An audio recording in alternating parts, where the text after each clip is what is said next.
Bonjour, un beau cadeau d'anniversaire pour le site Thales qui fête ses 50 ans, 100 millions d'euros. Ce vendredi à Brest, le ministre de la Défense Jean-Yves Le Drian a signé un contrat de modernisation pour les avions Atlantique 2. Se chauffer grâce au bois ou à la biomasse, certains particuliers le pratiquent déjà quotidiennement, c'est plus rare pour les entreprises. La Sille à Plouvien a franchi le pas ce vendredi, elle inaugurait sa nouvelle chaufferie bois. Produire de l'électricité grâce au courant marin, c'est le principe de l'hydrolienne. Un plan de développement a été annoncé par François Hollande, de quoi réjouir les dirigeants de Sabella, PME quimpéroise. Bienvenue dans ce JT du vendredi 4 octobre 2013.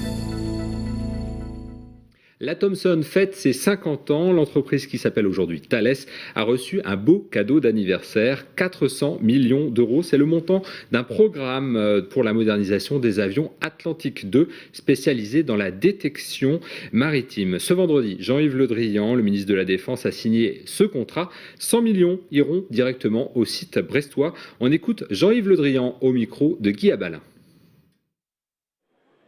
Je suis venu d'abord fêter un anniversaire, souligner la qualité de ce qui se fait ici, le niveau de compétence, le niveau d'innovation, et annoncer que la rénovation des Atlantiques nouvelle génération allait commencer, une enveloppe de 400 millions d'euros pour travail sur le prototype d'abord, puis après il y aura une chaîne pour la rénovation des 15 avions de patrouille maritime indispensables à notre sécurité. Nous allons moderniser ces avions pour qu'ils aient une durée de vie de 10, 15, 20 ans supplémentaires grâce à la rénovation qui sera entreprise. C'est très important parce que ça nous permet de poursuivre dans une filière de patrouille maritime et de contrôle des territoires maritimes qui sont des filières d'excellence. Le site vit aussi de commandes à l'exportation pour une grande partie. Que seront les commandes à l'exportation sur les plusieurs années ? De ça aussi dépendra l'emploi total. Mais ce qui est sûr, c'est que nous allons avoir un courant d'embauche régulier et significatif grâce à ce contrat. Alors le site justement de Thales à Brest emploie 1600 salariés, dont 1000 ingénieurs spécialisés dans les systèmes de défense, et ce depuis 1963. Découverte du site et bref historique avec Guy Abalin. Que ce soit à travers Thomson ou Thales, ces panneaux et ces bâtiments, les Brestois les connaissent bien. Cela fait maintenant un demi-siècle que l'industriel s'est installé à la pointe de la Bretagne. Au départ pour de la pure production électronique, désormais sur de l'ingénierie. Thales a été créé dans le cadre du grand mouvement de création de l'électronique en Bretagne en 1963. Et à l'époque, la sous-traitance électronique n'existait pas, les métiers de l'électronique n'existaient pas. Donc tout était créé et fait en interne. Et puis progressivement, le site a pris des responsabilités de recherche-développement, de maîtrise d'œuvre de grands programmes. Aujourd'hui, plus de 1000 ingénieurs sur 1600 collaborateurs travaillent à Thales Brest. Leur cœur de métier, l'électronique de défense, c'est-à-dire les sonars, les radars ou encore les équipements embarqués. Dans le naval, ce sont les sonars, donc la capacité d'aller détecter des objets sous la mer. Pour l'aéronautique, ce sont les systèmes de détection, de guerre électronique. Les informations, quand elles arrivent, elles sont très complexes, elles sont très nombreuses et il faut que les pilotes soient capables en très peu de temps de savoir ce qui se passe. Et ça, c'est un des métiers du site de Thales qu'on appelle les centres de contrôle, les centres de commandement, la gestion des situations tactiques. Beaucoup d'ingénierie logicielle, d'ailleurs, que nous faisons nous, mais aussi en partenariat avec les universités et les écoles du bassin brestois. En 50 ans, Thales s'est d'ailleurs nourri et a nourri tout le secteur industriel et électronique brestois. Et le développement de la technopole, des instituts de recherche et des grandes écoles voisins ne lui est pas complètement étranger. Et on continue avec notre image du jour, c'est celle de l'inauguration de la chaufferie de la laiterie Sille en présence de Jean-Yves Le Drian. Le ministre de la Défense, décidément omniprésent dans le Finistère, a pu découvrir à Plouvien cette nouvelle installation thermique. Pauline Ferco nous présente les avantages de cette chaufferie bois. Pas de fumée, pas d'odeur, pas de pollution. La laiterie Sille de Plouvien inaugurait ce vendredi sa nouvelle chaufferie. Un outil qui fonctionne uniquement avec du bois, donc tourné vers les problématiques futures et pas seulement le développement durable. On a un projet de construction de nouvelles usines de séchage de lait, de fabrication de lait en poudre. L'outil actuel donc, a une quarantaine d'années. il est ancien, il est obsolète, il est énergivore, il est dépassé. Et puis il risque d'être insuffisant quand les quotas laitiers vont être supprimés en 2015. Donc l'idée c'est d'avoir un outil plus performant. L'usine de Plouvien devrait donc prendre de l'ampleur dans les années à venir. D'ici 2016, la société SIL souhaite pouvoir répondre à la demande étrangère. Tout le monde parle de la Chine comme client potentiel ou privilégié pour le lait en poudre, notamment les laits bébés. Il y a un projet qui se fait à Carhaix, il y en a un en Normandie, il y en a un autre en Vendée.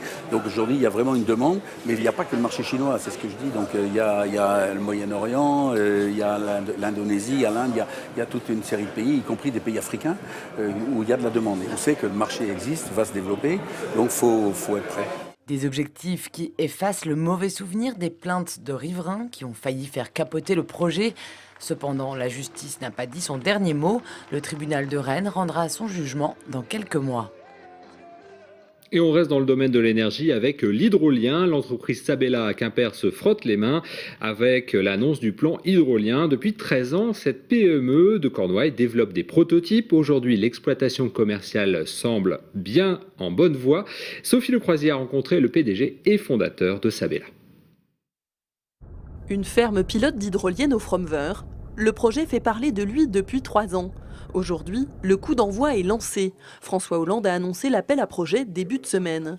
Sabella, l'entreprise finistérienne spécialisée dans l'énergie marine, passe la vitesse supérieure. On estime, en ce qui concerne Sabella, que le bon projet, c'est Sabella, donc un projet sur Ouessant, qui est un projet hybride entre de l'hydrolien et du stockage. Un projet porté par l'ADEME, encore une fois, un projet de recherche de démonstrateur énergie marine, taille industrielle. D'ici mars prochain, l'hydrolienne des 10 de Sabella sera immergée dans la zone du Fromver pour 1 an d'expérimentation. Une étape clé pour la start-up finistérienne qui espère bien marquer des points en devenant la première à relier électriquement une hydrolienne offshore au réseau métropolitain. On a fait la promotion donc, de ce site depuis des années et des années. On est complètement, encore une fois, assimilé au tissu ouessantin. L'objectif, c'est bien évidemment de faire travailler les industriels finistériens et bretons. Oui, je pense qu'on a une carte un peu privilégiée. On n'a pas un droit de primauté particulier. Je pense que d'autres acteurs se sont rendus compte que le passage du Fromver était ainsi tout à fait intéressant et je pense qu'on ne sera pas tout seul à répondre. Le lauréat pour le projet de ferme pilote sera connu dans 1 an. D'ici là, l'hydrolienne des 10 de Sabella aura livré son expérience. Allez, on parle encore énergie avec cette information surprenante. Les Brestois seraient les champions du tri d'ampoules, tubes et autres lampes à économie d'énergie. Coup de projecteur sur le principe du recyclage dans une grande surface brestoise avec David Cormier. Les Bretons recyclent leurs ampoules électriques assez nettement plus que la moyenne des Français. 629 pour 1000 habitants en 2012 contre 486. La raison n'est pas clairement identifiée, peut-être une conscience citoyenne un peu plus développée. Dans le Finistère, c'est le secteur Brest-L'Hermitage-Gouesnou qui est en tête. Si l'on se compare les quantités collectées en 2012 avec les quantités collectées en 2013, on voit que ça monte. Les gens prennent de plus en plus l'habitude de recycler, à tel point que nous avons aujourd'hui donc un point de recyclage qui se situe à l'entrée du magasin. Et nous allons donc en mettre un second derrière les lignes de caisse. La demande étant, nous en arrivons à cette solution-là. Dans ce magasin brestois, 268 kg de tubes à néon et 176 kg de lampes ont été collectés depuis janvier. Certains ont pris l'habitude. C'est mon mari qui s'en charge. Et moi, je le fais aussi. Parce que c'est son métier, il sait ce qui est bon pour la planète, comme on dit. Voilà, et moi, parce que c'est écologique voilà, et que je fais attention. Et que les enfants, on leur apprend à le faire en même temps. D'autres n'y pensent pas encore. Il y a des gens qui se donnent la peine de le mettre en place, donc je pense que c'est utile. Après, il faut peut-être mettre plus de moyens, il faut peut-être mettre plus de communication, communiquer plus avec les gens pour que ça soit fait et mis en œuvre. Maintenant, je pense que c'est un devoir, je pense que les gens devraient faire comme moi, mais plutôt recycler, ça c'est une certitude. Les lampes partent ensuite à 3 dans l'Aube, elles sont presque entièrement recyclées. Ce JT est terminé, merci de l'avoir suivi. Ce lundi, vous retrouverez Julie Sicot à cette même place pour un point sur l'information locale et régionale. Je vous souhaite une très bonne soirée et un très bon week-end. Merci beaucoup, à bientôt.